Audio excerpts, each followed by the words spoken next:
આપણી પાસે અમૃત છે, ખબર ને? ક્યાં કને રાખીએ આપણે? સ્વર્ગની અંદર. હા, ઇન્દ્ર એના અધિપતિ છે અને ઇન્દ્રના સંરક્ષણની અંદર એ અમૃત રહે. પણ એક એ અમૃત અને બીજું શિક્ષાપત્રી રૂપ અમૃત, આ બંનેનું આપણે થોડો કમ્પેરિઝન સ્ટડી કરીએ તો સ્વર્ગનું અમૃત છે ને એનો કોઈ પાન કરે તો એના શરીરનું આયુષ્ય લંબાઈ જાય, મતલબ કે અમર બની જાય. અમર એટલે અમુક કાળ સુધી, એમ ન મરે એવો તો અમર થતો જ નથી સ્વર્ગના અમૃતથી કોઈ, પણ એને લાંબુ આયુષ્ય મળે છે, દીર્ઘાયુ બને. જ્યારે શિક્ષાપત્રી રૂપ અમૃતનો જે કોઈ પાન કરે એ જીવાત્મા અમર બની જાય કે ફરીવાર એને ક્યારે મરવું પડતું નથી. હવે શિક્ષાપત્રીનો પાન કરનારને મરવું નથી પડતું એનો મતલબ નહીં કે આનું આ શરીર આમને ટકી જ રહેશે, પછી મરશે જ નહીં. પણ એ એક વખત આ શરીરને છોડી અને ભગવત ધામને પામી જાય પછી એને ફરીવાર ક્યારે જન્મવું જ ન પડે. જો જન્મવું ન પડે તો ફરીવાર એને ક્યારે મરવું જ પડતું નથી. એટલા માટે શિક્ષાપત્રી જીવાત્માને અમર બનાવનારી છે, બરોબર. પછી વળી કહ્યું છે કે આ દેહ છે એ અમર બને પણ દુઃખનો નાશ ન થાય, કેનાથી સ્વર્ગના સુખ અમૃત થયું. આપણો દેહ છે એ અમર બની જાય પણ દુઃખ નાશ ન પામે. અને શિક્ષાપત્રી છે એનો જો કોઈ પાઠ કરે, એને જીવનમાં આચરણ કરે, એટલે કે એનો પાન કરે છે, જીવનની અંદર એની આજ્ઞાઓ પાડે છે, તો એ જીવાત્માના તમામ દુઃખ નાશ પામી જાય છે, એને ક્યારે કોઈ પણ પ્રકારનું દુઃખ થતું નથી. એટલે આજે સ્વર્ગનું અમૃત છે એ આપણને અમૃતત્વ આપે છે, એટલે કે દીર્ઘ જીવન આપે, લાંબુ આયુષ્ય આપે.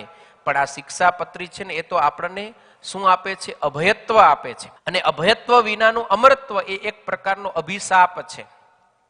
તમે કલ્પના કરો કે તમને કોઈ જંગલની અંદર લઈ જાય અને જંગલની અંદર ત્યાં કને સિંહ, ચિત્તા, વાઘ, વરુ, શિયાળ, રીંછ, આવા બધી પ્રકારના જંગલી પશુઓ ત્યાં કને હોય અને ત્યાં કને તમને મૂકીને પછી તમને કહે અમે તમને રૂડા આશીર્વાદ આપી કે તમે એ લાંબુ જીવન જીવો, હજારો લાખો વર્ષ સુધી તમારું શરીર રહે, તમારું શરીર ક્યારે પડે નહીં અને તમે અહીંયા કને ખૂબ લાંબુ આયુષ્ય ભોગવો.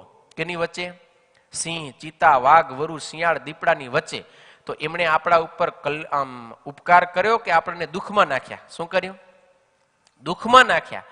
એમ સ્વર્ગનું અમૃત છે એ આપણા શરીરનું આયુષ્ય વધારે, પણ કાળ, કર્મ, માયા રૂપ જે સિંહ, વાઘ, વરુ, ચિત્તા, દીપડા છે ને એનાથી ક્યારે સ્વર્ગનું અમૃત બચાવી ન શકે.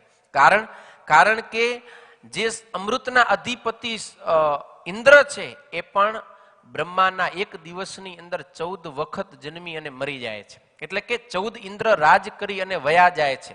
એટલે એ પણ કાળ ચવાણા છે કે કાળ ઇન્દ્રનું પણ ભક્ષણ કરી જાય છે અને એને પણ પોતાના કર્મને આધારે જન્મ મરણ પશુ પક્ષી ઝાડ પાડ વન પર્વતની યોનિમાં આવવું પડે છે.